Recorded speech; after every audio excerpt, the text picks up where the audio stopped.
अगर आप आलू गोश्त बनाते हैं, आपके आलू गोश्त के अंदर प्याज तैरती है, टमाटर के छिलके नज़र आ रहे होते हैं और इसकी जो ग्रेवी है ये अच्छी नहीं बनती, खुशबू नहीं आती, तो आज की ये रेसिपी आपके लिए बहुत ही ज़बरदस्त किस्म का आलू गोश्त आज आपको बनाना सिखा रहा हूँ। तो चले मिलके बनाते हैं। बिस्मिल्लाहिर्रहमानिर्रहीम। सबसे पहले आपने ले लेना है 1 कप कुकिंग ऑयल का। 2 आपने इसके अंदर कटी हुई प्याज ऐड कर देनी है और सबसे पहले आपने प्याज को फ्राई कर लेना है। अगर बड़े साइज़ की प्याज हो तो 2 लीजिएगा, अगर छोटे साइज़ की प्याज है तो आपने 3 ले लेनी है। और प्याज को सबसे पहले आपने अच्छे तरीके से ब्राउन कर लेना है, जिस तरह से हम कौरमे की प्याज ब्राउन करते हैं। कच्ची प्याज होगी तो इसके छिलके प्याज नज़र आएगी, छिलके नज़र आएंगे प्याज के। जब प्याज का ये वाला कलर आ जाएगा, आधा कप उठा के आपने इसके अंदर पानी ऐड कर देना है ताकि प्याज का जो कुकिंग प्रोसेस है वो रुक जाए। अच्छे तरीके से प्याज के अंदर पानी आपने मिक्स करने के बाद इसके अंदर गोश्त ऐड कर देना है। गोश्त इसके अंदर हम लेंगे आधा किलो। हड्डी वाला आपने गोश्त लेना है, हड्डी वाला भी हो और थोड़ा सा बोनलेस भी हो। तो ये आधा किलो गोश्त आ गया, ये इसके अंदर ऐड कर देते हैं। और साथ में अदरक और लहसुन का पेस्ट आपने इसके अंदर 2 चम्मच ऐड कर देना है।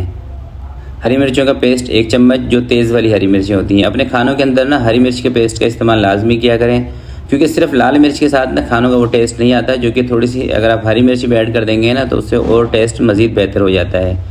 अब आपने इसकी अच्छे तरीके से भुनाई करनी है टिका के। जितनी अच्छी तरह से आप इसकी भुनाई करेंगे उतना ही ना प्याज इसी वक्त मेल्ट हो जाएगी बिल्कुल, क्योंकि प्याज को जब आप अच्छी तरीके से फ्राई कर लेते हैं उसके बाद उसके अंदर पानी डाल देते हैं तो प्याज जल्दी ही गल जाती है। जो कच्ची प्याज होती है वो नहीं गलती।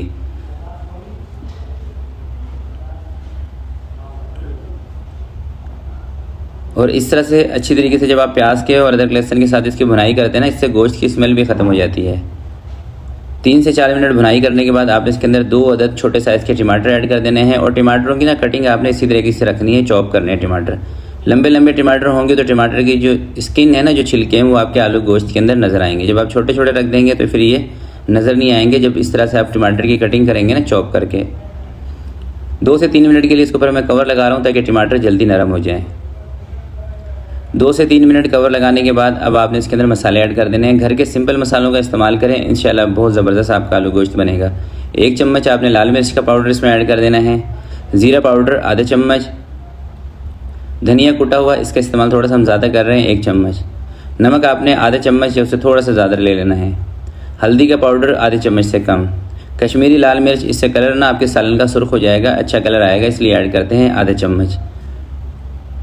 अब आपने अच्छी तरीके से इसकी बुनाई करनी है। इतनी इसकी आपने बुनाई करनी है, एक तो इसके ऊपर ऑयल आ जाए, दूसरा ये जो टमाटर वगैरह प्याज आपको नज़र आ रही है ना, ये सारी की सारी इसके अंदर से ख़त्म हो जाए।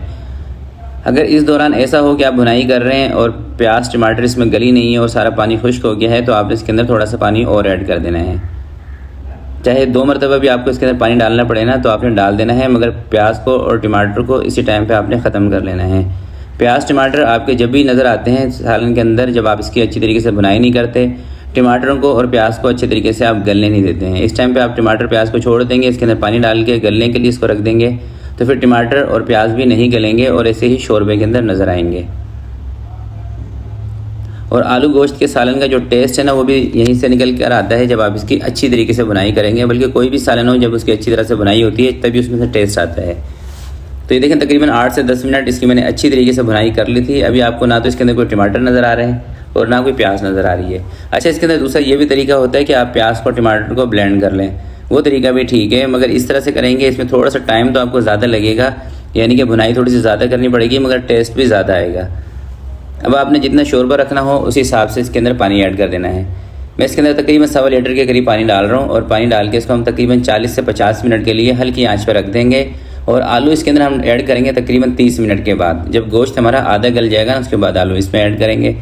कवर लगाते हैं, चूल्हा कम कर देते हैं।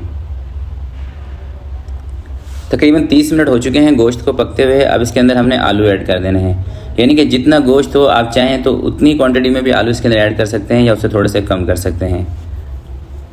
ये नेट वेट के अंदर गोश्त था हमारा 500 ग्राम, ठीक है। इसके अंदर आलू जो मैं ऐड कर रहा हूँ ये तकरीबन 300 से 350 ग्राम है। 2 बड़े साइज़ के मैंने आलू लिए हैं, सही है। कटिंग आपने थोड़ी सी बड़ी रखनी है आलूओं की।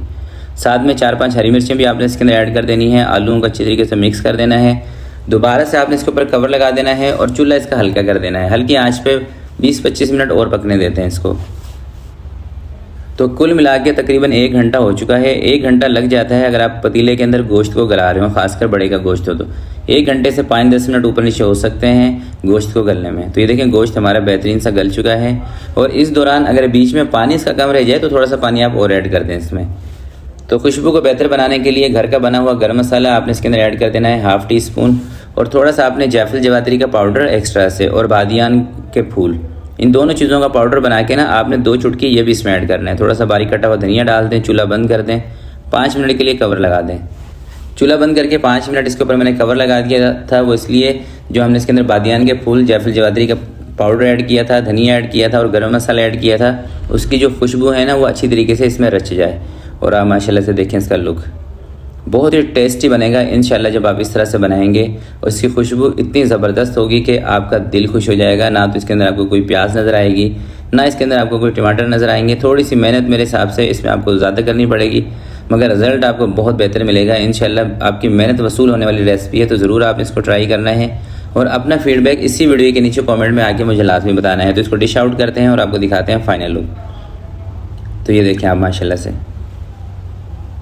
यकीन करें जब आप इसकी पहली बाइट लेंगे ना, जब भी आपको अंदाज़ा हो जाएगा कि क्या रेसिपी है जो मैंने आपको बताई है। बस इसके अंदर ना आपने जो गरम मसाला है ना उसका इस्तेमाल ज़रूर करना है, और घर का बना हुआ गरम मसाला उसकी रेसिपी मैं आपको बता चुका हूँ। बाज़ार के अंदर जो गरम मसाला मिलता है उसके अंदर दालचीनी की क्वांटिटी बहुत ज़्यादा होती है, जिससे जो गरम मसाले का असली फ्लेवर है ना वो नहीं आता। घर के अंदर गरम मसाला बनाएं, उसकी 2-3 वीडियोस मैंने बताई हुई हैं, उसको देख के बना लें और बना के रख लें। ये गरम मसाला आपके खानों की जान होता है। गरम मसाले से ही खानों के अंदर एक बेहतरीन सी खुशबू आती है। तो आज के लिए इतने ही, मिलते हैं किसी नेक्स्ट वीडियो में। तब तक के लिए अपना बहुत सारा ख्याल रखिएगा, अपने वालिदैन का ख्याल रखिएगा। अल्लाह हाफिज़।